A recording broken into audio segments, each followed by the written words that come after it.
მაყურებელს მოვასმენიოთ კონკრეტულად რაზეა საუბარი, რაზე ლაპარაკობს ეს ადამიანი და მე უკვე ჩვენ გავშალოთ ვისაუბროთ ამ თემაზე უფრო კონკრეტულად და უფრო დეტალურად.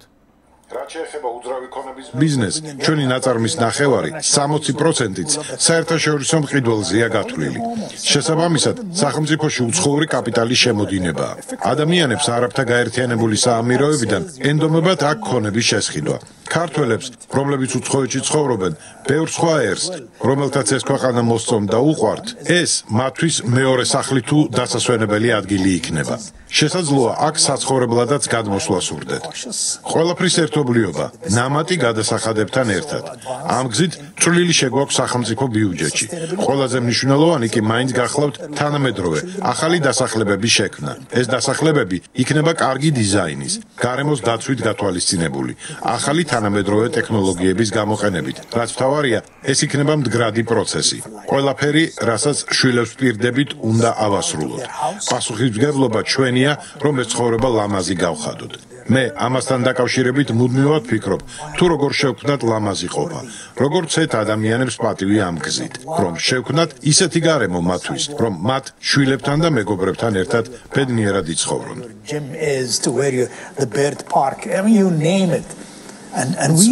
საინტერესო ხედვა. ის ამბობს საერთაშორისო მყიდველზე, გასაგებია ხა აქ არ ჩამოვა ამერიკელი და ბრიტანელი და გერმანელი და შვედი არ ამგონია დაინტერესდეს. ძირითადად თავიანთი ქვეყნებიდან ჩამოიყვანენ მყიდველს და ასევე საკუთარი ქვეყნიდან ჩამოყავს მუშახელი. მე დავიწყებ ამ შეკითხვით. რას იღებს ამით საქართველო? მე არ გულისხმობ ხელისუფლებამ, გასაგებია რასაც იღებს დიდი ფული ჩაიდო ჯიბეში. რას იღებს ამით საქართველოს მოსახლეობა? საქართველოს მოსახლეობა აბსოლუტურად სარგებელს არაფერს არ იღებს. მე გულისხმობ რიგით მოქალაქეებს და გულისხმობ ჩვენს ქვეყანას, მეტიც არათუ ჩვენ სარგებელს არ ვიღებთ ასეთი სახის ინვესტიციებისგან. პირიქით უზარმაზარი საშიშროება შეიძლება შეიქმნას, ვინაიდან თუ ჩვენს ქვეყანაში ათეულობით 1000 უცხოელი ჩამოსახლდება და აგერ დაგვიდასტურა უკვე აგერ ბატონმა, რომ საერთაშორისო უცხოელ მყიდველზე აქვთ გათვლა და ჩვენ ამაზე წლები კი არა, თვეების წინ საუბრობდით, თავიდანვე ვარაუდობდით და თავიდანვე საუბრობდით ამაზე, რომ ეს არ შენდება ქართველებისთვის, არ შენდება ადგილობრივი ბაზრისთვის და გათვლა ექნებათ ცხადია საერთაშორისო მასშტაბით და კერძოდ ისევ არაბებზე და ისლამური სამყაროს ქვეყნების მოქალაქეებზე, იმიტომ რომ აქ ნამდვილად ხა ისლანდიელს და იმას ნორვეგიელს ვერ ჩამოიყვანს ეს ბატონი, რაც არ უნდა ლამაზი შენობა ააშენოს. აქედან გამომდინარე ეს მომავალში იქნება ჩვენთვის სერიოზული გამოწვევა, დემოგრაფიული სურათის შეცვლა, ისლამიზაციის ხელშეწყობა, არაბიზაცია, ეს არის ჩვენი ეგზისტენციური საფრთხე ჩვენი ქვეყნისთვის, ეს გამოიწვევს ცხადია პერსპექტივაში სერიოზულ კონფლიქტებს და დაძაბულობებს. ეს არავის არ უნდა წარმოედგინოს, რომ ის ხალხი აქ რაღაცა რომ ჩამოსახდება, ინტეგრირდება ჩვენ საზოგადოებაში და ისა კეთილსინდისიერი სახდენდიქ არ ინტეგრირდება. ხო, არსად არ ინტეგრირდება. ჯერთი არავინ არ გჭირდება, კაცო, სულ რო ინტეგრირებადი იყოს. რას ქვია, ვინ მის ამ ხალხს იმის უფლება, რომ აქ ქართველების დემოგრაფიული ბალანსი იცვალოს. ვინ მის ამ ხალხს ამხელა ძალა უფლება და ამის ლეგიტიმაცია. არავის არ მიუწია. ეგ ერთი. საქართველო ამათი კი არ არის, კაც საქართველო არის ქართველი ხალხის. და მეორე მით უმეტეს ახლა ჩვენგან აბსოლუტურად დიამეტრალურად განსხვავებული რელიგიური და კულტურული შეხედულებების მქონე ადამიანების აქ კომპაქტური დასახლება გამოიწვევ ძალიან დიდ ნებათა ღელვას და გრძელვადიან პერსპექტივაში ექსტრემისტულ, სეპარატისტულ პრობლემებსაც. იმიტომ რომ ასე მოხდა ყველგან ევროპის ყველა ქალაქში, სადაც კომპაქტურად ჩასახდა მაგ კულტურის მქონე ხალხი, ყველგან პრობლემაა, ყველგან. თან ჩვენზე უფრო დიდ ქვეყნებში, ჩვენზე ბევრად უფრო მძლავრ, დიდარ ქვეყნებში. აქედან გამომდინარე, თავიდანვე, როდესაც ჩვენ საუბრობდით ამ პრობლემის შესახებ და ამ შიშებს გამოვთქვამდით, ჩვენ თავიდანვე ვეჭვობდით, რომ ამ მიმართულებით მიდის, კაცო, ამ ინვესტიციის განხორციელება და არაერთ გადაცემაში, მათ შორის მე და შენ, არაერთხელ ამაზე გვისაუბრია, რომ დიდი ალბათობით ეგ ხდება და ჩვენ გვახსოვს, რომ ქართული ოცნების პროპაგანდა, ქართულ ოცნებასთან დაახლოებული მოლაპარაკე თავები ჩვენ გვიპირისპირდებოდნენ, გვაბრალებდნენ, რომ თითქოს და ჩვენ რაღაცა თითიდან გამოწვეულ პრობლემებს ვეძებთ, რომ ეგრე არ არის, რომ აქ ქართველებისთვის შენდება და ჩვენი ქვეყნის კეთილდღეობას მოხმარდება ეს ყველაფერი. ხომ გვახსოვს რამხელა ის იყო? აი ეს მე 50 ლარიან პროპაგანდისტებს ვეძახი, ჩვენ გვიტევდნენ, რომ შემოდის ინვესტიცია, რაც ქართული ხალხის მოსახლეობის ცხოვრებას გააუმჯობესებს და თქვენ რას აპროტესტებთ და რავია მარტივად ჩამოვაყალიბოთ. რაც შენდება შენებლობებში ქართველი არ დასაქმდება, 30000 მუშახელი ჩამოყავთ, რავი, ერთი გორის ზომის ქალაქის მოსახლეობა. მოზრდილი ქალაქია საქართველოს კვალობაზე. რაც აშენდება ნახევარზე მეტი ქართველზე არ გაიყიდება, ანუ ქართველი ხალხის ხეირი რაშია? ჩვენი ეროვნული ინტერესი რაშია? არაფერში კაცო. ანუ სამუშაო ადგილი ჩვენთვის არ იქნება, უძრავი ქონება ჩვენზე არ იყიდება. ჯერერთი სულ რომ სამუშაო ადგილი ჩვენთვის იქნებოდეს, არ იქნება, მაგრამ დაუშვათ. მაგრამ ეს თუ იქნება იმის ფასად, თუ აქ შენ არაბული ქალაქები გიშენდება, არ გჭირდება, კაცო, ეგეთი სამუშაო. მაგის ფასადაც არ გვინდა, კაცო. არაფრის ფასად არ გვინდა. არ არსებობს ღირებულება, არ არსებობს დოვლათი, რომლის ფასად გვიღირთ ჩვენ, რომ აქ დემოგრაფიული სურათი შეიცვალოს. რაზე აქ საუბარი, კაცო? ანუ აფხაზეთი აღარ არის ჩვენთვის მაგალითი, სამაჩაბლოს მწარე მაგალითი არ არის ჩვენთვის გაკვეთილი. ანუ რას ვაკეთებთ? ანუ რაზეა მიდის ახლა აქ საუბარი და ვინმე მე ჭუათმყოფელი ამიხსნის და დამიმტკიცებს, რომელიც თან ადრე საპირისპიროს ამტკიცებდა, ვინც ამ პროექტს და ამ ინვესტიციას ამართლებს, რამოდენიმე თვის წინ საპირისპიროს ამტკიცებდა, ამბობდა, რომ არანაირი არაბული ქალაქები არ შენდება, რაღაცა ინფრასტრუქტურული პროექტები შენდება თურმე და ნუ დღეს ირკვევა, რომ მართლები ვიყავით. თავიდან ბოლომდე, ყველა ასპექტში, ყველა დეტალში, მიუხედავად იმისა, რომ არ ვიცოდით, კაცო, ვინ ჩაგვახედებდა ახლა ჩვენ ამ შეთანხმების დეტალებში. უბრალოდ გარკვეული ლოგიკური ვარაუდით, იმ თანხის მოცულობიდან გამომდინარე, იმ ტერიტორიიდან გამომდინარე, რა ტერიტორიიც აირჩა კონკრეტული მშენებლობებისთვის, ცხადია, არ იყო ძნელი იმის მისახვედრად, რომ საუბარი იყო საცხოვრებელი ინფრასტრუქტურის, ანუ საცხოვრებელი კომპლექსების, აპარტამენტების აშენებაზე. და თუ აპარტამენტებს გიშენებენ შენს ქვეყანაში, ამასაც არ ჭირდება ზედმეტი კომპეტენცია იმის მისახვედრად, რომ ადგილობრივ ბაზარზე ვერ იქნება ეს გათვლილი. იმიტომ რომ ადგილობრივ ბაზარს არ აქვს იმხელა მსყიდველ უნარიანობა, რომ ამ მასშტაბის ინვესტიცია ამოიღოს. არა ვართ ქართველები იმდენი და ისეთი მდიდრები, რომ 6 მილიარდი დოლარის საცხოვრებელი კორპუსები ავითვისოთ.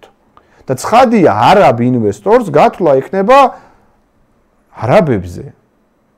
ვინაიდან ყველაზე მარტივად იმათ გააგებინებს, გარკვეული ისა აქვთ, კავშირები აქვთ, გარკვეული სარეკლამო ისიც გააჩნიათ, ტექნოლოგიები და ისედაც გასაგებია, რომ ამ ჩვენს ტერიტორიაზე, ჩვენს ქვეყანაში ვინმე თუ მოისურვებს ჩასახლებას, აქ დამკვიდრებას იქნებიან ახლო აღმოსავლეთის ქვეყნების მოქალაქეები. რა თუნდა ამას? ეს უმარტივესია ამის გამოთვლა.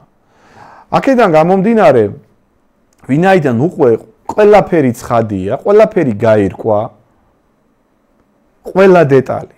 მათ შორის მუშახელის საკითხიც, ხო? ერთ-ერთი არგუმენტიც ეგ ქონდათ ამ სამუშაო ადგილები შეიქმნება და თქვენ რა ამის წინააღმდეგი ხართ? იქნება, მაგრამ შენ წარმოიდგინე, ესეც კი არ აკმარეს ადგილობრივ მოქალაქეებს. ანუ სამუშაოებიც კი არ დაუტოვეს ქართველებს. ანუ ჩვენი მიწა გაიყიდა. ჩვენს მიწაზე არაბებს უნდა აუშენონ სახლები. მერე უნდა ჩაასახლონ იქ და ქართველს ფულიც არ აშოვნინეს. ანუ ჩვეულებრივ რიგითაც არ აშოვნინებენ ამ ინფრასტრუქტურულ სამუშაოებში რაღაცა ელემენტარულ ხეირს. ჯერთი რა ხეირია, მაგრამ მე ვამბობ რამდენად ჩვენთვის უსარგებლოა ყველა ასპექტი ამ ინვესტიციის. ცხადია ახლა ვიღაცა ოცნების მაღალჩინოსნები დარწმუნებული ვარ, რაღაც უზარმაზარი კორუფციული ფულია ჩაიდეს ჯიბეში აი ამ შეთანხმების შედეგად. დარწმუნებული ვარ. შეეხება იმას, რომ აი ღიად მიდის ამაზე საუბარი და ღიად ითქვა. მე ცოტა ეს ღიაობა გამიკვირდა. ჩვენ როცა საუბრობდით ამაზე, ქართული ოცნების და ნაფილირებული ეს პროპაგანდისტები სოციალური ქსელებით იქნებოდა თუ სხვადასხვა პლატფორმებით პირდაპირ თუ ირიბა ჩვენ გვაკრიტიკებდნენ, რომ ჩვენ რაღაც სახელმწიფოებრივად არ უდგებით და შემოდის ინვესტიცია და თქვენ რატო აპროტესტებთ ხელოვნურად, რატო უხდებთ ხელისუფლებას. მე აი ცოტა ვერ წარმომედგინა ესე ღიად თუ ვინმე იტყოდა იმათი მხრიდან ამას, რასაც ჩვენ ვლაპარაკობთ. ჩვენი ამიერიდან ეს ჩვენი სამტკიცებელი უკვე აღარ არის აქ, რომ ჩვენი ეროვნული ინტერესები დგება დარტყმის ქვეშ. ანუ ჩვენი სამტკიცებელი აღარ არის, რომ რაც აშენდება ის ჩვენს მოქალაქეებზე არ გაიყიდება და არც არანაირი სამუშაო ადგილი ჩვენი მოქალაქეებისთვის არ იქმნება. აი რატო რა შეიძლება ნიშნავდეს, რომ ესე ღიად პირდაპირ ამბობენ ამ ყველაფერს? უყურე ხელისუფლება ბოლო წამამდე არ აქვეყნებდა ამ დეტალებს. ხელისუფლება პირიქით კაცო გვიმალავდა. პირიქით მაქსიმალურად ფუთავდა ისე რომ ეს რაღაც კარგი კეთდება.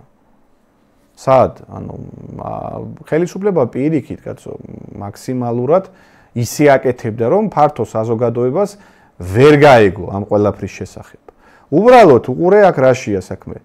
თვითონ ეს ინვესტორი ამას გონია რომ რაღაც კარგ საქმეს აკეთებს, კაცო, ბიზნესს აშენებს და ამისთვის ეგრე კი არ არის ახსნელი რომ მოდი ახლა ჩვენ აქ ქართველები მოვატყუოთ და შეიძლება ხალხში ამან ძალიან დიდი ნებათაღელვა გამოიწვიოს.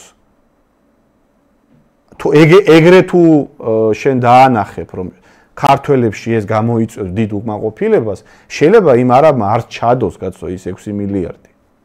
იმ არაბისთვის აქ ახსნილია რომ ყველაფერი რიგზეა, ხალხი არანაირი წინააღმდეგობა, ხალხი ტაშით შეხვდება არაბების ჩამოსახლებას, ისლამიზაციას, რას ამბობ, ქართველები ამაზე ოცნებობენ. და ეს კაციც ღიად საუბრობს, კაცო, რაც კარგი მიაჩნია და რაც არასწორად დაანახეს, იმაზე საუბრობს.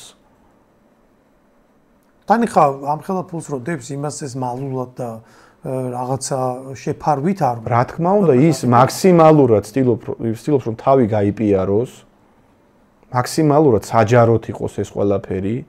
ერთ-ერთ ყველაზე წამყვან ტელევიზიაშიც ისაუბროს ამ საკითხებზე. იმისთვის ეგრე კი არ არის კაცო დახატული სურათი რომ აქ ქართველებში ეს არ არის პოპულარული. ჯერ არ არის ბოლომდე ინფორმირებული ხალხი ჯერ ყველა ქართველი ვერ აღიქვავს ამ საფრთხეს, მაგრამ როგორც კი დაინახავს ამ საფრთხეს, აქ ძალიან მწვავე პროცესები წავა. ძალიან ცუდი პროცესები წავა ჩვენს ქვეყანაში. მოდი ამ გამოწვევებზე პერსპექტივაში ვისაუბროთ 30000 მუშახელი ბჭყალებში. ასევე ამ ადამიანმა თქვა რომ ვინც ჩამოვა შეიძლება მისთვის ეს იყოს აქ იყიდის უძრავ ქონებას და უბრალოდ რავი ჩამოვა საფხულში ან როცა ჩამოვა დაისვენებს ან შეიძლება საერთოდ ბევრმა ისურვოს აქ ცხოვრება და საცხოვრებლად გადმოსვლა. 30000 მარტო მუშახელია. ეგ არის მუშახელი და ვინც ქონებას იყიდის მინიმუმ მეორე იმდენი, ხო? ქალაქებზეა ლაპარაკი. რა ასპექტში წარმოადგენს ეს კონკრეტულად საფრთხეს ჩვენთვის? აი, შევხედოთ ამას პერსპექტივაში. 10-15 წლის მერე რა სურათს მივიღებთ ამ პროცესის შედეგად?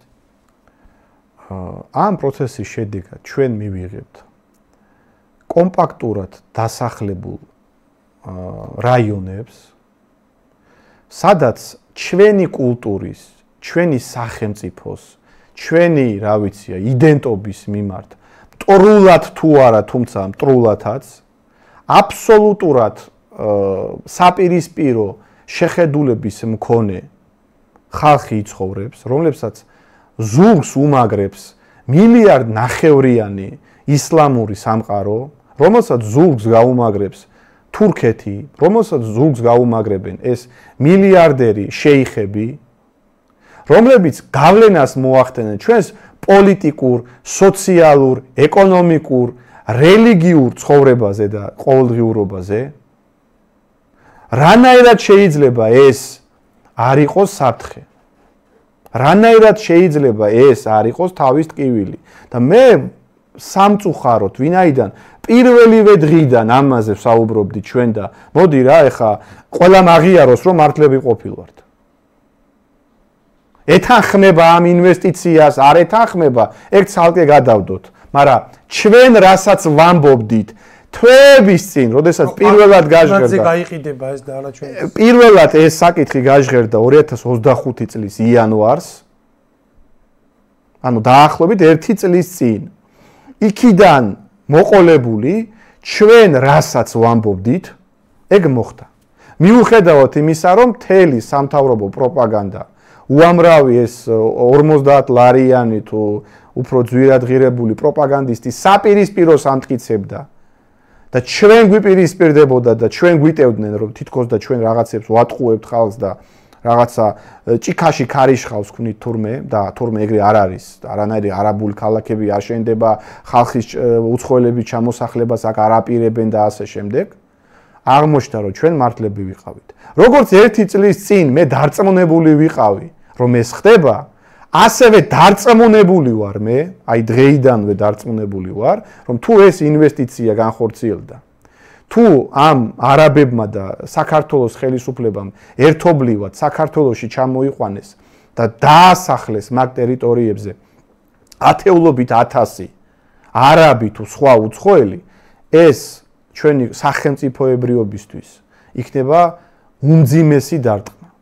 ჩვენ კიდევ ერთი სეპარატისტული კერა გაგვიჩნდება. კიდევ ერთი კერა გვექნება, რომელიც არ იქნება კარგად კონტროლირებადი საქართველოს მთავრობის მიერ და საბოლოო ჯამში მაგ კერას გამოიყენებს ყველა ჩვენი მსხვილი მეზობელი, ვისაც რაღაცა გეოპოლიტიკური ინტერესები აქვს ჩვენს ქვეყანას. აშეხება წინააღმდეგობას ამ ყველაფრისა, ანუ როგორ შეიძლება ამას წინააღმდგეთ? როგორ შეიძლება, ну ალბათ პირველი ადრესატი ჩვენი უნდა იყოს ხელისუფლება, იმიტომ რომ ხელისუფლება აკეთებს ამ ყველაფერს. როგორ ფორმით შეიძლება იყოს ყველაზე ეფექტური, რომ ხელი შეუშალოთ ამ პროცესს? აი საზოგადოების მხრიდან. უყურე, ჩვენ ახლა ვართ გარკვეული პრობლემის წინაშე. პირველი პრობლემა იმაში მდგომარეობს, რომ საზოგადოების დიდი ნაწილი სამწუხაროდ ჯერ კიდევ არ არის ინფორმირებული. და ვინც ინფორმირებულია მეტნაკლებად, არის ინდიფერენტული. ამ საკითხის მიმართ არის ან ну ისე მაინც და მაინც გულთან ახლოს არმია აქვს. ან შეიძლება პრობლემად ვერ აღიქვავდეს. რაღაც პოზიტიური მოლოდინი აქვს. ხო არსებობს ეგეთი ხალხი და ზოგადად სამწუხაროდ ქართული საზოგადოება გამოირჩევა ეგეთი თვისებებით, რომ რატომღაც გონია, რომ ყველაფერი კარგად დამთავრდება. მიუხედავად იმისა, რომ პროცესი სხვა რაღაცას გვეუბნება, ლოგიკური ტენდენცია მიგვანიშნებს კატასტროფაზე, რატომღაც გონია, რომ კატასტროფა არ მოხდება. ეგ ერთი. მეორე პრობლემა იმაში მდგომარეობს, რომ თვითონ სისტემა ხელისუფლება პირდაპირ დაინტერესებულია ამაში, იმიტომ რომ ეს არის კორუფციის უზარმაზარი კერა. შენ ხო წარმოგიდგენი ახლა ეს არაბები რამდენს გადაუხდიდნენ კონკრეტულ ჩინოვნიკებს და რამდენი ჩაიდეს ჯიბეში. თუ გავითვალისწინებთ თან იმ პრაქტიკას, რა პრაქტიკას უფევდა აგერ ქართული ოცნების ლიდერშიპში.